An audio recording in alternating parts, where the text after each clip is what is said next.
తిరస్కరించి వ్యతిరేకించింది ఈ బిల్లును జీవో నంబర్ 9 ఎందుకంటే 50% ఎక్కువ రిజర్వేషన్ ఉండకూడదు అనే ఉద్దేశంతోనే హైకోర్టు దాన్ని తిప్పికొట్టింది. ఇటు తర్వాత తెలంగాణ ప్రభుత్వం సుప్రీంకోర్టుకి వెళ్ళింది. ఈ రోజు సుప్రీంకోర్టు చిక్కెదురైంది. అంటే అర్థమైంది వీళ్ళు చేసేది మేము ఇస్తున్నాము, ఇచ్చేది ఉండదు. మళ్ళీ మేము ఇస్తున్నాము, మీరు తీసుకుంటున్నారు. ఇచ్చినాడమ్మా వాడిని, పుచ్చుకుంటున్నమ్మా వాడిని అన్నట్టుగానే జరుగుతుంది ఇక్కడ. ఇప్పుడు ఇందుకు వైఎస్ఆర్ కాంగ్రెస్ పార్టీ స్థానిక సంస్థల్లో బీసీలకు రిజర్వేషన్ కల్పించడాన్ని సమర్థిస్తుందా, వ్యతిరేకిస్తుందా, ఆమోదిస్తుందా, వ్యతిరేకిస్తుందా? బీసీల పక్షపాతి సార్ జగన్మోహన్ రెడ్డి గారు బీసీ కార్పొరేషన్ పెట్టి 3,000 కోట్ల రూపాయలు కేటాయించారు సార్. ఇచ్చకమైనది బీసీలకు 8,000 కోట్లు కేటాయించారు. వీళ్ళు బీసీలకు 8,000 కోట్లు కేటాయించారు సార్. ఈ నేతల నేస్తం కూడా బీసీలో వస్తుంది సార్. వాళ్ళకు సెపరేట్ గా నేతల నేస్తం కింద 1,000 కోట్ల రూపాయలు కేటాయించారు సార్ జగన్మోహన్ రెడ్డి గారి సమయంలో. వీళ్ళు చేసేది ఏముండదు, బీసీలు పేర్లు చెప్పుకొని, ఆ చెట్టు పేరు చెప్పుకొని, ఆ కాయలు అమ్ముకుంటూ రాజకీయ లబ్ధి పొందుతున్న ఏకైక నాయకుడు ఆంధ్రప్రదేశ్ చంద్రబాబు నాయుడు గారి. అన్ని అబద్ధాలే, అన్ని మోసపూరిత మాటలే. ఎక్కడ కూడా బీసీల పైన ఎటువంటి సద్భావం లేదు, మంచి అభిప్రాయం లేదు. కేవలం మాటలు చెప్పి ఈ రోజు ఎందుకు సార్ ఈ బీసీ డిక్లరేషన్ తీసుకొచ్చారు సార్? నేను బీసీలో అంటే ఏ ప్రాతిపదికన ఇస్తారు? మీరు ఎంత ఇస్తున్నారు? గ్రామాల్లో ఒక రకంగా, పట్టణాల్లో ఒక రకంగా ఇస్తారా? మేము ఇంత శాతం రిజర్వేషన్ ఇస్తున్నాం, ఇన్ని శాతం రిజర్వేషన్ ఇస్తున్నాం బీసీలకు అని 2 సంవత్సరాలు ఎందుకు చెప్పలేదు సార్?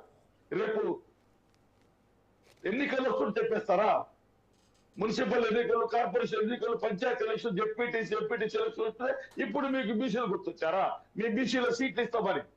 నెల్లూరు జిల్లా ఆంధ్రప్రదేశ్ రాష్ట్రంలో ఎన్ని సీట్లు ఇచ్చారు సార్ బీసీలకు? మీరు ఎంతమంది మంత్రులు ఇచ్చారు సార్ టీడీపీ నుండి? ఎంతమంది ఎంపీలు అయ్యారు? కేవలము ఈ బీసీలో కూడా కేవలం ధనవంతులకే ఇస్తారు. బీసీలో దాదాపు 138 తెగలు ఉన్నాయి.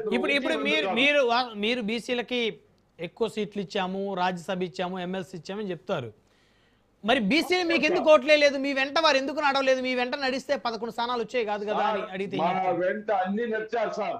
మా వెంట మీకు అన్ని తెలుసు సార్ బ్రహ్మగారు సార్.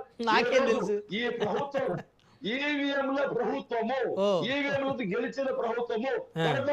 పరకాల ప్రభాకర్ క్లారిటీగా మంది చెప్పారు సార్, 1 నిమిషానికి 6 ఓట్లు ఏ విధంగా పడతాయి, 1 నిమిషానికి 6 ఓట్లు ఎట్లా పడతాయి. 2019లో మీరు కూడా ఈవీఎం ప్రభుత్వమేనా అండి?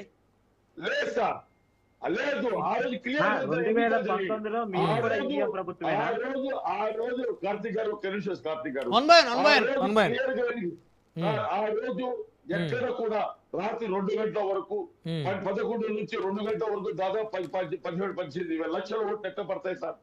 3,500 పోలింగ్ బూతుల్లో ఎక్కడ ఒక వీడియో లేదు, ఎక్కడ ఒక ఫోటో లేదు, ఎక్కడ ఒక లైన్ లో ఉన్నట్టు లేదు.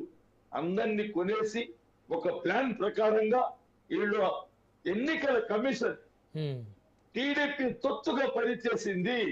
టీడీపీ తొత్తు ఎన్నికల కమిషన్ కు పనిచేసి ఈ రాష్ట్ర ప్రజలకు ద్రోహం చేసింది. 5 కోట్ల ఆంధ్రులను నమ్మక మోసం చేసింది ఈసీ అనేది చట్టచల్లమైంది. ఎక్కడ చూపించండి? ఒక ఉదాహరణ చెప్తాను సార్. ఆదాయ ప్రభాకర్ రెడ్డి గారు నెల్లూరు రూరల్ నుంచి పోటీ చేశారు సార్. ఆదాయ ప్రభాకర్ ఎంత గొప్ప వ్యక్తి అంటే, ఎంత మంచి వ్యక్తి అంటే, ఎంత అందరికీ పేరు, ప్రతి ఒక్కరికి ఆదాయ ప్రభాకర్ ఎంత అభిమానం సార్. ఎందుకంటే ప్రతి ఒక్కరిని ఆదుకుంటారు. రాజకీయంగా ఎక్కడికి పోయినా కూడా రాజకీయాలు చూడరు అతను. అందరు పేదవారు ఎవరు వచ్చినా కూడా వాళ్ళకి ఆర్థిక చేసే వ్యక్తి. ఒక ఎన్నికల కోసం సార్ 5 సంవత్సరాలు జీవితాంతం వాళ్ళు సార్ మా బిడ్డలకు బాగలేదు, మా పిల్లకాయలకు చదువుకుంటారు, ఇబ్బందులు కలుగుతున్నాయి, వచ్చిన ప్రతి ఒక్కరికి సహాయం చేసిన వ్యక్తి సార్. 35,000 ఓట్లతో ఎలా ఓడిపోయారు సార్? అంత చిత్తుగా ఓడిపోతారా? ఇదే ఇక్కడ అనుమానంతో వస్తుంది సార్.